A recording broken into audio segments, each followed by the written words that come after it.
Hey guys, welcome back to the channel. We are so glad that you joined us this day, and we are going to be sitting down talking with you all about the next step, the importance when you're setting up your backyard homestead, your modern homestead, the importance of berry plants, fruit trees, and how that all goes hand in hand with canning and stocking up your pantry. And all of those things help move you more towards a healthy life and a more self-reliant life. So if that interests you, sit back and hang out with us for a little while, and we're just gonna have some fun and talk about all of those things, how we got started with it, and then where it led us down the road. Uh-oh. Danger. But before we jump into that, I just wanted to give a huge shout out to our little farm shop, TheTexasBoys.com. If you love the content that we put out here on YouTube every week after week, if you wanted a way to support our family and support our children, particularly in their home-based business, please support them. You can go over and check out TheTexasBoys.com. We added 3 new teas to the website. We have 2 matchas. One is cafe style sweetened and one is unsweetened. And if you don't know what matcha is, you absolutely have to taste it. It is really a treat. And then the 3rd tea that we put over there is yerba mate. And those of you out there are probably familiar. You've probably heard of yerba mate. It's in a lot of different health drinks and health supplements, and it's just a really awesome drink. So we have it in tea form, and it's available over there on the website as well. The last thing is a bonus one that I actually just thought of, and I kind of forgot about it, but it is really cool. It is roasted dandelion root, and if you've never had roasted dandelion root, it's really awesome. It's a great coffee substitute, and it's a great coffee substitute if you're looking to switch over or replace some of those coffees during the day. And it also is just loaded with all those good, healthy vitamins and minerals and things in it that dandelions and dandelion root can provide. So go over there and check that out. Also, big, huge announcement.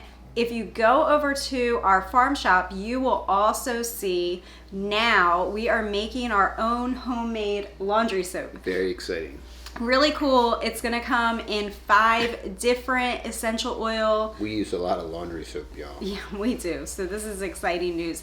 And we know how important it is for those of you out there to use all natural products. And we wanted to be able to make that here at the farm and mix our own and then add the essential oils to them and offer them back to you guys. So go over there and please check that out. It comes in several different bulk sizes. Also on the soap section of the website is the African black soap, and I think I mentioned that in the last video, and some of you were asking where do I get my African black soap, and it is available on our farm shop on our website now. And that again can come in all the different sizes that you want it in, and we use that as an all-around household cleanser, as well as it can be a shampoo, a body wash. It's a great facial cleanser, so you can go read up all about that over on the website as well. So that's all the updates on the website. It's how I stay so beautiful. And I'm drinking my chocolate shake tonight. If you're wondering what does she have in her hand, I have a chocolate pineapple check out our Instagram banana smoothie with greens in it and frozen kale and all the good stuff. That's where I get all my energy. So we're gonna jump right into it on that note. All right, y'all. So fruit trees. So, well, first off, if you have any fruit trees, please be kind to your fruit trees. It's getting very cold everywhere in the Americas, specifically the North Americas, and so I deep mulched the rest of my little trees. We have about 8 days now, mostly nights, but we have like 2 days of freezing weather, some very cold nights, 8 days in a row. And I took a bunch of fine sawdust from the sawmill, And if you don't have a sawmill, then you just get deep mulch. And deep mulch all the base, as long as the base of your tree doesn't burn, it'll come back strong. And all of our trees survived Snowmageddon last year. They all came back, even our yucca. Fruit trees. Yeah, so what would be like your top 3 berry bushes maybe, and maybe your top 3 fruit trees? Well, it's all regional. Sure, but what's like 3 that you could recommend, like in both categories? Well, obviously blackberries. Okay. Is very prolific. It's spreads very quickly, very propagatable. Blackberries, I prefer thornless blackberries for obvious reasons. There's lots of great. The one blackberry we sell on our website is the Prime Arc, which is a primocane thornless Prime Arc Freedom, and that came from the Arkansas breeding program. That's why it's called the Prime Arc. And they are huge, awesome blackberries, no thorns. Blackberries are one of the dirty dozen. Okay, so if you're buying it in the store, they're super bombed with pesticides, so it makes a lot of sense to grow your own and to not bomb them with pesticides. And they're very fruitful, pun intended, and you don't need to spray anything on them. And they are super producers, and any kind of primocane, thornless blackberry is highly recommended. I have a very, very large patch of raspberries, and have yet to have a raspberry yet. I've been dealing with the mealy moth, so I don't know. Certain colder climates do real good with the raspberries, and I have a warm climate raspberry. It just hasn't happened yet. And I've had several different raspberries and purchased several different raspberries. Haven't been able to make the raspberries work yet. So blackberries are definitely a given, and they're super prolific and very fruitful. And blackberries, could you do them like edible landscape? Yeah, you can do a hedgerow. Okay. And and we have Arapaho and Navajo, and we have a couple other different varieties, but the Primarchs are the ones that we have available and that we've gotten the most fruit from. And they're self-pollinating? Yep, they're all self-pollinating. Okay. Yeah, and for some reason people get this, the next berry I would recommend is the elderberry. It's an immune booster. The flowers are edible. You can fry elderberry flowers, but you get, the elderberry syrup is really good for your immune system. Once again, very propagatable, very prolific. They're self-pollinating. You do not need multiple varieties for more fruit production. And they will grow in a hedgerow as well, so you certainly don't need more than one because they are very prolific and will spread. So as far as berries go, I would say blackberries and elderberries. And elderberry syrup is ridiculously expensive. And last year, there was 2 years ago, there was major supply chain issues with elderberry, and so grow your own, make your own elderberry syrup. And you can do the flowers in a tea, and you can do the elderberries, dry them, and then preserve them and put them as teas too. And the other thing is with elderberries, they spread, so you can put them in containers, right? Yeah. If you wanted to. Same thing with blackberries. Blackberries will spread. So you could do container planting if you need to. Yeah, and if you just want to get your container and then bury your container in the ground, you get all the benefits of having it in the ground, but you get the isolation of keeping it in a container. Okay. So that way you can control the spread and the roots and whatnot, and make it spread the way you want it, rather than just it going wild. If you have we like to just let ours rip, so that's what we do. So how about fruit trees? Fruit trees, I guess my number one is figs, because I like figs a lot, and I have a lot of different varieties of figs. But I would say our best fruiting, quickest fruiting trees have all been pear trees. Pears have been great for us in zone 8A. And I think the biggest thing when it comes to, I'm in many fruit tree groups and tree groups and homestead groups, and then all different kinds of groups on the book face, and people way overthink it. You know, oh, what should I do? You know, and my I know it's not the most cost-effective way, but originally what happened is we kept saying we're going to plant trees, we're going to plant trees, we're going to plant trees next year we'll plant trees, next year we'll plant trees. You know, well, our land wasn't even cleared. We didn't didn't have the space. Right. So then what we did is I said, we're doing it today, because that's what I do say. And I'm like, we're going to go to Bob Wells, which is now, at the time it was owned by Bob Wells, but now it's owned by Ed and Rachel Donnelly. And it's Bob Wells at Sorella Farms, and they're located in Mineola. And Ed and Rachel are super awesome family, and their new farm is absolutely stunningly beautiful. We'll leave the link below for them. Yep. And if you're looking for anything, you can also order online from them. And they're just a great family-run business. And literally anything that you want, plants-wise, they can get it for you. So they have great facility there. They just had a big seed swap this weekend with a huge turnout. Didn't get to go, unfortunately. But so we went down to Bob Wells, and I was like, I'm going to buy $1,000. You know, because $1,000, I mean, it's a good round number. You know, I'm just going to I'm going to spend $1,000 on trees. So I bought, I forget how many trees I bought. It was a lot. It was more than you could plant in a day. And they're little baby ones. Yeah, and I brought them all home, and then I'm like, oh boy, now I got to plant these things, right? Because you can't just let them sit in a pot and water them. I mean, that would make way too much sense, right? You got to well, now I got to plant them all. So we kind of stuffed them on the ground here and there. A lot of them were planted too low and still are planted too low 4 years later, 4 or 5 years later.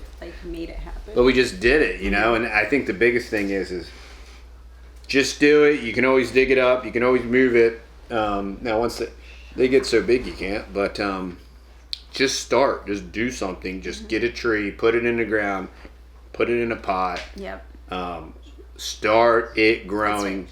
The more established it gets, the harder it's going to be, the better it's going to be. So even if you got it in a pot, put it in the ground. Definitely protect it when it's cold.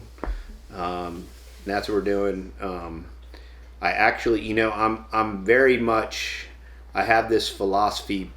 Basically, it's out of necessity that you just kind of, the strong survive and just let's see what happens, you know. And I've had a lot of great stuff die that way. But there's a lot of merit to that too, because whatever lasts and makes it is going to be very hardy and very prolific. And where we are down here, what we did initially was we me and the kids dug out swales. So that way when we got the rain in, they would fill in and it would help water it. And then we mulched with lots of things over the years. Well, I dug it out too. You act like I said, listen, women and children, dig swales. No, but while you were at work, we were digging swales a lot. So then... Pharaoh has spoken. And then not too long after, you did add irrigation. Yeah. Because where we are, you do need irrigation in the summertime. If you want a crop, yes, you do need to irrigate. Yes. So we'll just have very sad looking trees that don't fruit. Right. So you did that. Did that. Yeah, and you know, I really like drip irrigation. It's very efficient. It's very effective. It works. It's essential. And you can move it around if you need to. You can move it around, and you can modify it, and you can adjust it, and you can add to it. And I ripped out all my drip irrigation. I'm going to redo it because I kept adding to it and adding to it. And it started to become inefficient because I spliced it and spliced it and spliced it. So if we could recommend one thing to you this year to put on your to-do list, is as soon as possible in your area, get a tree in the ground and get a berry bush in the ground. And that's it. If it's just that one thing that you do, that's it. And check it off the list. Or get it in a window now. Get it in a pot, put it in a window. I have like 6 or 7 in the kitchen window, you know. that are just waiting to be planted. And that will work with like a pear tree too. You can just put it by the window. Yeah, pear trees are gonna be a little bit larger, but you can put it on the floor by the window or whatever, and get it. You know, now the thing is about keeping it inside and keeping it all cozy and warm. It's gonna be all wide awake, so you're gonna have to wait till your last frost date, preferably, to put it in the ground, because you wouldn't want it to be all awake and get whacked real hard with a cold snap or something. But the other thing that we're planning with our fruit trees is I'm aggressively collecting varieties of mulberry, and there are several different type of dwarf mulberry, and so I'm collecting dwarf mulberry, and I'm going to propagate them, and I'm going to grow them to a larger size than normal in a pot, and then I'm going to transplant them at the ranch, so that it'll literally be like a tree hay. And with a dwarf mulberry, you know, it'll never grow like 30 feet tall and be inaccessible, which is why I want them to be probably 10 or 15 or 25 gallon pot trees when I plant them at the ranch, so that they can get mowed down heavy by the cows, because the cows will totally super mow them down. So I want the tree to be able to be mowed down and still survive. And mulberry are very vigorous and very kind of bulletproof, so to speak, too. So what fruit trees do we have and berries available on the website now that people, even in colder climates, because like we have our figs inside here. So what are some things that they could get now and start inside? Oh, well, everything we have on the website. We have black mulberry, we have elderberry, we have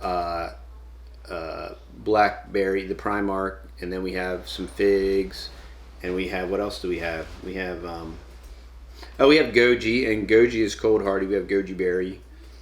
I think that's all we have on the website now. I might start putting some of my fancy collectible figs on there, but they're kind of expensive, so we'll see. Have to do a fig bid on them. Yeah, fig bid's nutter. So I mean, all part of, you know, this goes right into the canning and the pantry and the preparation and the self-reliance and the sustainability and, you know, food security, and the whole food 401k idea is having the trees to produce. And this year, this is going to be our 5th year, and barring another snowpocalypse right when everything is just coming on and ready to go bonkers and not being everything being stunted, this year should be a pretty incredible year. We had a lot of pears again this year. We had some apples. We had too much foul pressure though. We had way too much foul pressure. So what if they're like, I want to do that, but we're thinking about moving? So put everything in a pot, and then you can take it with you. Yeah, so if you can't, you know, if you're going to move or you're planning to move or whatever, you can still have the tree. Right. You can still put it in a pot. Now, I mean, if you're going to move 10 years from now, don't wait. I mean, the tree will grow, y'all. And it's a great investment, too. So you could take it with you. If you put it in a pot, put it in the ground. Yeah, you could always air layer it and take a little baby with you. Right? Or you can say to your realtor when you list your house, hey, guess what? We planted some fruit trees around here or some berry bushes, and I think that is going to make your property a lot more desirable, even if you're living in a community or a neighborhood. Yeah, people are looking for those kinds of things.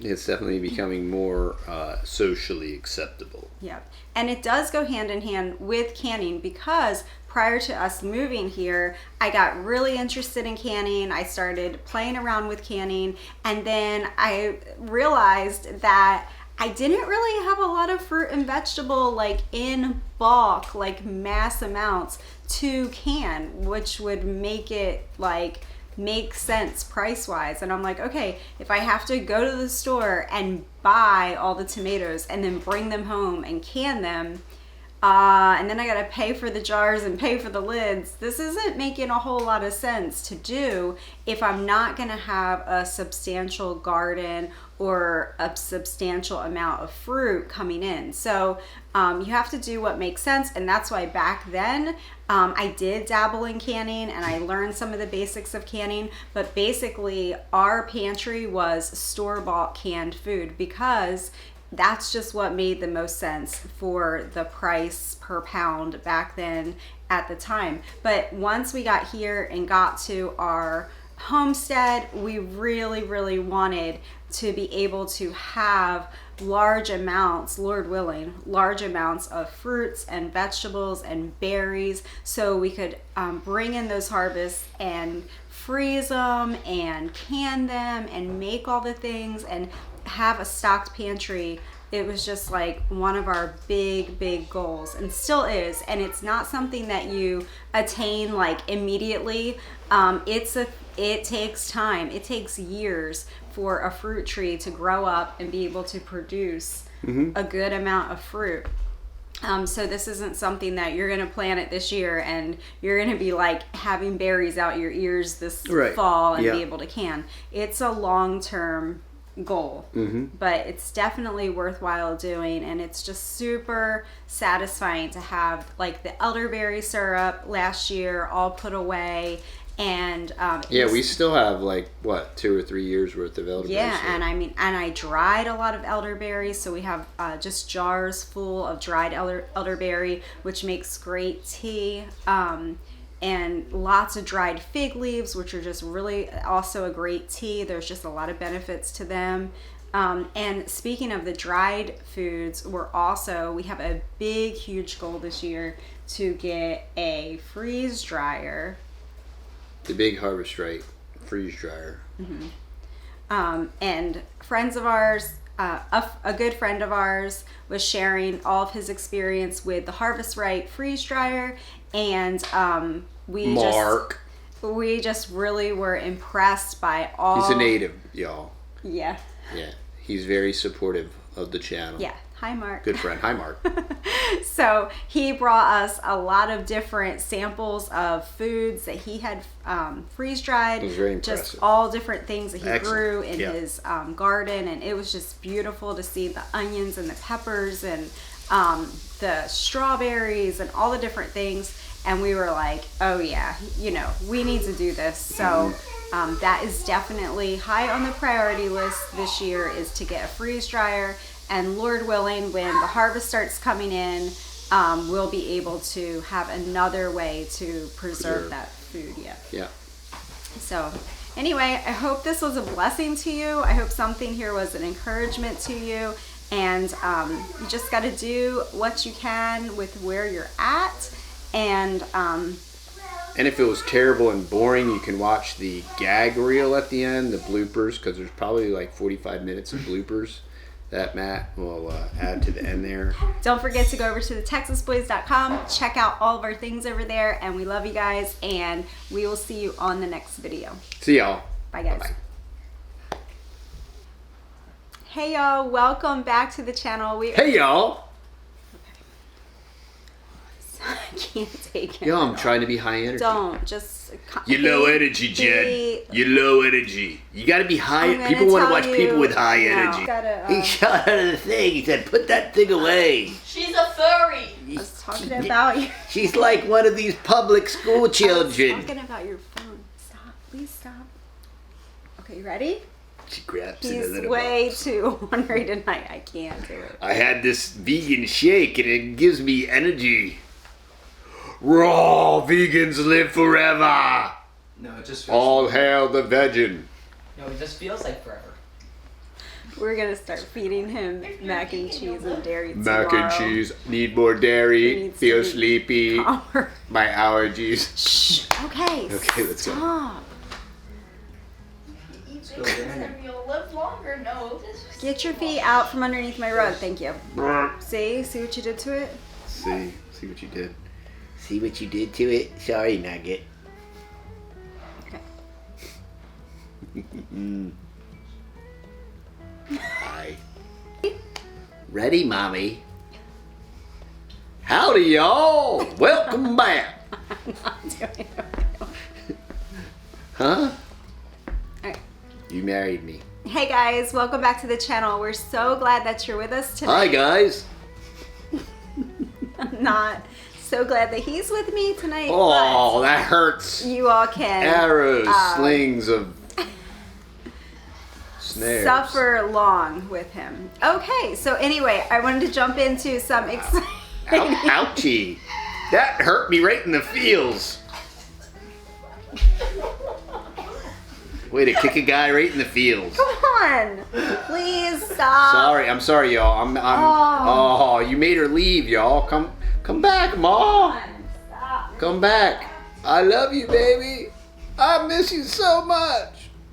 Please come back. The people want to hear everything you have to say. Play the funny song for the boys before we. We're not intense. We live in a house. Ba-dum-bum. Me too. That's your father. All right, scooch closer, like you love each other. Scooch. Pretend like you love me, mother. Whoa. What did she say? What'd she say? I think she said she doesn't. Oh, you said that. I didn't say anything. Another kick in the feels. Okay, you ready? We're gonna do this real quick. Come on. I'm ready, y'all. It's Real late. fast, quick. It's late. I'm very sleepy. Stop! I'm tired. Stop. I'm And sorry, she's very sleepy. I'm full of energy from my vegan shake. This whole video didn't start yet. Okay. It's gonna have lots of bloopers. Mm. No? You don't like the bloopers? I'm doing this for the blooper reel. Stop. You won't. I'm hoping somebody will discover me. And I'll go to Hollywood. It'll be great. I discovered you. You did. You're welcome. You're welcome, America. Okay. Are you ready? The crap they put on YouTube. Okay.